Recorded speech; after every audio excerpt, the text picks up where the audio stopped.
ನಿರ್ದೇಶಕರಾಗಿ ನಿಮ್ಮ ಆಯ್ಕೆ ಏನು, ಆ ದಾರಿ ಏನು, ಅದನ್ನು ಒಂದು ಹಂತ ಕಳಿಬೋದು. ಆದರೆ ಜೀವನನ ಹೇಗೆ ನೋಡ್ತಾ ಇದ್ದೀರಿ? ಜೀವನನ ಯಾವತ್ತೂ ನಾವು ಅದು ಹೆಂಗೆ ಬರುತ್ತೆ ಹಂಗೆ ತೊಗೋಬೇಕು. ಸೋಲ್ ಬಂದಾಗ ಕುಗ್ಗದೆ, ಸಕ್ಸಸ್ ಬಂದಾಗ ಹಿಗ್ಗದೆ ಒಂದೇ ಲೆವೆಲಲ್ಲಿ ಇರಬೇಕು. ಎಷ್ಟೋ ಒಳ್ಳೆಯ ರೈಟ್ರುಗಳು ಡೈರೆಕ್ಟರ್ಗಳಾಗಿ ಫೇಲ್ ಆಗಿಬಿಟ್ಟಿದ್ದಾರೆ. ಬಟ್ ಪ್ರಾಬ್ಲಮ್ ಏನು ಅಂದರೆ ಅವತ್ತಿಗೆ ಈ ರೀಮೇಕ್ ಸಿನಿಮಾಗಳ ಅವಳಿ ಜಾಸ್ತಿ ಇತ್ತು. ನನಗೆ ಪರ್ಸನಲಿ ಇಷ್ಟ ಇರಲಿಲ್ಲ ರೀಮೇಕ್ ಸಿನಿಮಾ ಮಾಡಿ. ಮೊಗ್ಗಿನ ಮನಸ್ಸು ಬರೋವರೆಗೂ ಅಲ್ಲಿ ಆ ಜರ್ನಿ ಹೇಗಿತ್ತು? ಆ ಸೈಕಲ್ ಹೊಡೆಯೋದು ಅನ್ಬೇಕಾ? ಅಲ್ಲ, ತುಂಬ ಟಫೆಸ್ಟ್ ಡೇಸ್ ಅದು.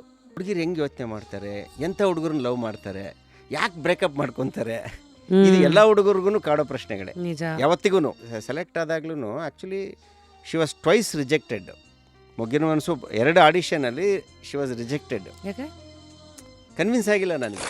ಸಕ್ಸಸ್ ಆಗೋದು ಒಂದು ಪ್ರಾಸೆಸ್ ಆದರೆ ಸಕ್ಸಸ್ಸನ್ನು ಮೇಂಟೈನ್ ಮಾಡೋದು ಇನ್ನೊಂದು ಪ್ರಾಸೆಸ್. ಯಾವ ಸಿನಿಮಾ ಇದು? ಅಲ್ಲ, ಆ್ಯಕ್ಚುಲಿ ಆ ವಿಚಾರದಲ್ಲಿ ನನಗೆ ತುಂಬ ಟಫೆಸ್ಟ್ ಅಂತ ಅನಿಸಿದ್ದು ಬ್ರ್ಯಾಟ್ ಸಿನಿಮಾ. ಈಗ ನಿಮ್ಗೆ ಗೊತ್ತು, ಕ್ರಿಕೆಟ್ ಅನ್ನೋದು ನನಗೆ ತುಂಬ ಹುಚ್ಚು ಚಿಕ್ಕ ವಯಸ್ಸಿಂದನು. ಇವತ್ತು ಅದನ್ನು ಒಂದು ಕಮರ್ಷಿಯಲ್ ಫಾರ್ಮ್ಯಾಟಿಗೆ ತಂದಿಟ್ಬಿಟ್ಟಿದ್ದಾರೆ. ಅಂದರೆ ಒಂದು ಕೈಂಡ್ ಆಫ್ ಈಸಿಯಾಗಿ ಯಾರು ಗೆದ್ದರೂ ಸೋತ್ರೂ ತಲೆ ಕೆಡ್ಸ್ಕೊಳಂಗಿಲ್ಲ ಅನ್ನೋ ಥರ ಆಗ್ಬಿಟ್ಟಿದೆ ಇವತ್ತು IPLಂದಾಗಿ.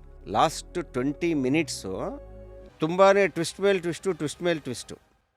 ಫುಲ್ ವಿಡಿಯೋನ ನೋಡಿ ಆನ್ ರ್ಯಾಪಿಡ್ ರಾಶ್ಮೀಸ್ ಯೂಟ್ಯೂಬ್ ಚಾನಲ್.